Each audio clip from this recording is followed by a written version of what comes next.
lovers, and welcome back. My name is Royce. For those of you that are new, I am a painter, sculptor, and a collector. Today's episode is going to be a supercalifragilisticexpialidocious day because we are going to be looking at my Mary Poppins collection. Let's get started.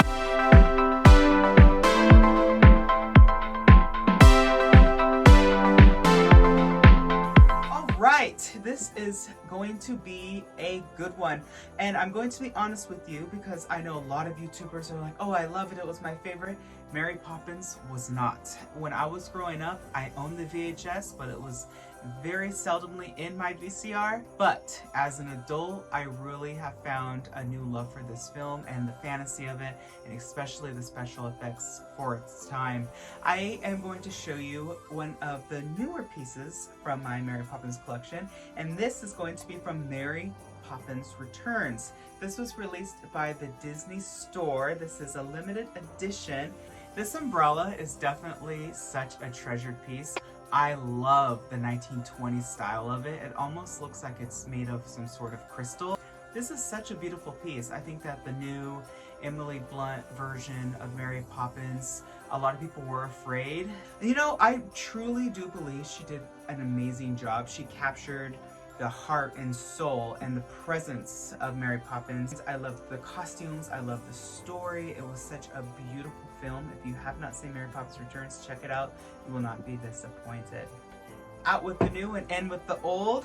This is the original Mary Poppins umbrella. This is my favorite of the two. I just love the design. I think that it kind of resembles a tiki room bird. I love the cuts of where the feathers are supposed to be in. I love the glass eyes, and these are taxidermy eyes. This is an extremely rare replica.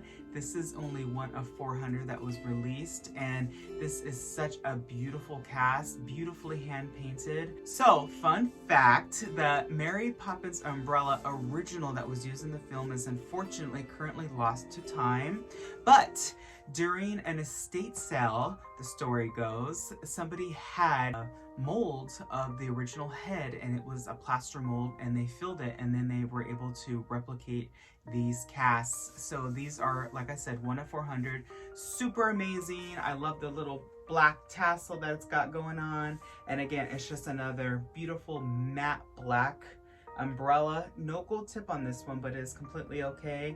This is just one of the highest treasures in my collection. So beautiful. I cannot wait to show you what's next. I'm sure you've seen it. Here we have the bag. This is Mary Poppins carpet bag. This is as close as you're gonna get to the original. So fun fact about the original bag, it was given away to a contest winner with a lot of money inside. Of course, the contest winner took the money, and then the bag actually just sat in an attic for about 40 years. The fact that the archives were able to track it down after all these years is such an amazing feat, and this is an exact replica of that bag. I love this bag. It's the only purse, I believe, in my collection, or carpet bag, we should say.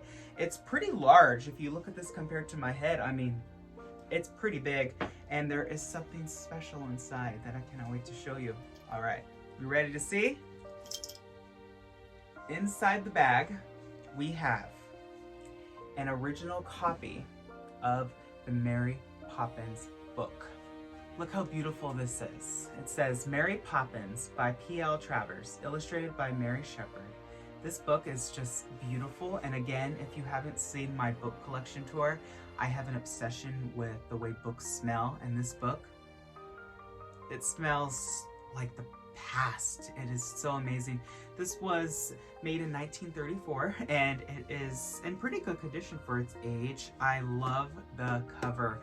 It has this beautiful texture, and I love the illustration of Mary. I think that it just captures her whimsical look, and I love that it has that hat with the cherries and the scarf. I think that Walt Disney did a terrific job adapting this book into a live action form.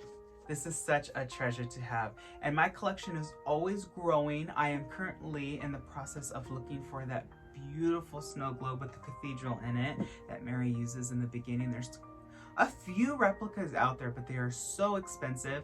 So I thought, why not create it? I've never made a snow globe before, so I'm very excited. It is such a classic to Disney that I had to have some pieces in my collection. You see Mary all the time in the park. She's very popular, and I think that in about another 30 to 40 years, it would be fun to see another version of Mary with another generation of those children. I am going to be actually doing a giveaway on my Instagram, so keep an eye out. If you have not followed me, it is Imagine with Royce.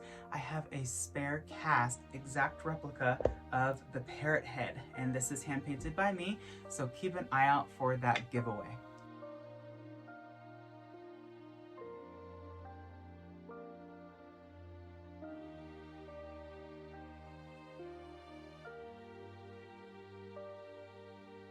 All right, everybody, well, that's all the time we have for today's episode. If you liked this content, please give it a thumbs up and do not forget to hit that subscribe button. That way you're notified whenever I upload a new video. I wish you all a wonderful day, be nice to one another, and always remember not only to follow your dreams, but to chase them. Later, dreamers.